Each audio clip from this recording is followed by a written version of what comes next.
I grew up as a child enthusiastic and passionate about doing things that were adventurous, getting out and exploring the planet, and whether it was motorcycles or boats or airplanes, flying was something that, when at a very early age, I found very inspirational. It was the ultimate in freedom.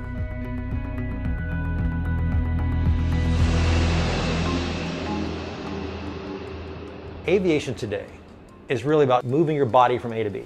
But when it comes to enjoying flying as an experience, it doesn't exist. I spent about 8 years in the Air Force flying F-16s. When I left the military and came back to Stanford Business School, I was trying to get out of a flight suit and into a business suit.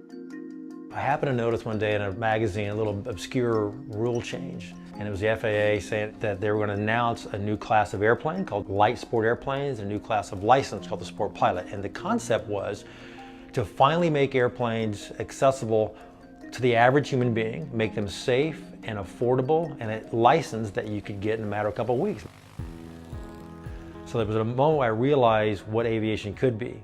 And as an academic exercise, I'm just going to study it. In each class, I would spend them towards something related to this project. So the first one was a market analysis.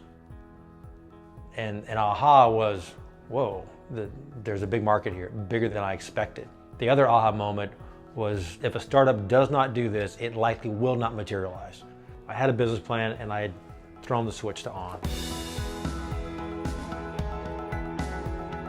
Kirk and I met in a design class, an engineering design class at Stanford.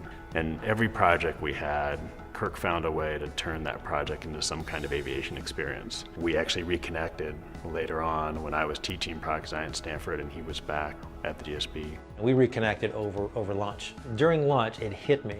Can I show you PowerPoint? And he goes, all right. So I pull up my PowerPoint. He basically detailed out all of the opportunity. And I go, dude, I think you're the guy I'm looking for. What you know about the consumer product design process, what you're teaching at Stanford, what you lived and breathed, the airplane world doesn't know. I know enough about that to know I need somebody like you. It's easy for me to go, okay, I can see where this could be in the future. And that's why, as the story goes, the next morning I'm calling him up. He goes, I so get this. He goes, I'm in, I'm all in, what do you need? In a way, you could say that the work that Kirk did at the GSB is directly leading to this product we have.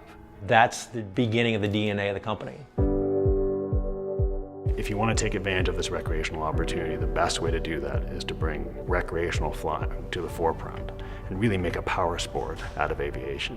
By the time I left Stanford, I felt confident enough from my fundamental business acumen and understanding of things that I could walk in any boardroom with any business executive, and I felt comfortable having a dialogue. And that confidence is important. And the tool set that I got there was invaluable in the next phase, and that is creating the company. As we move from business strategy into implementation and design, what should this airplane be? What should it deliver? What's the lifestyle? How will people use it? We quickly honed in on this notion of, right, we'll have an amphibious airplane that allows you to fly and land on land or land on water. It's not airport to airport. This is airport to off airport. So we have folding wings that allows you transportation to move your airplane wherever you want to take it, makes it more recreational. Now you can take it camping, fishing, exploring, whatever you want. And so the company's more than an airplane. It's about really honoring the human experience and delivering something that when you finally go out and fly, you find out you can fly. It's safe, you can learn to do it in a reasonable amount of time, you actually can't afford it. Our goal is for our customers, when they come back for the first time and they fly this thing, they go, oh my God. But all those things tie back to that original strategy that came out of the GSB, which is we are going to create a power sport around recreational flying. It's a two-person, one-engine, relatively lightweight, simple airplane that a new sport pilot can learn to fly in about 2 weeks, very safely. And you look at the airplane, you look at the cockpit, and you go, it's relatively simple. I can understand this cockpit. It looks like something I can do. That doesn't happen by accident.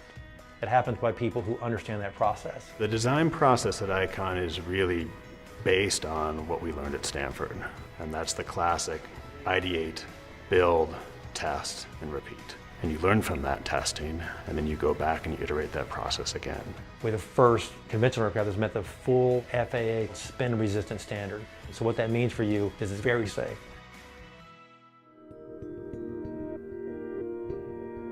What the A5 is an unadulterated, unapologetic representation and execution of what flying is romantically designed to be, and that's this human aspirational experience. I think both Kirk and I feel like Stanford has been transformative in our personal lives and our careers. I can say this emphatically. If it was not for my experiences at Stanford, both in the engineering school and design school and the business school, ICOM would not exist.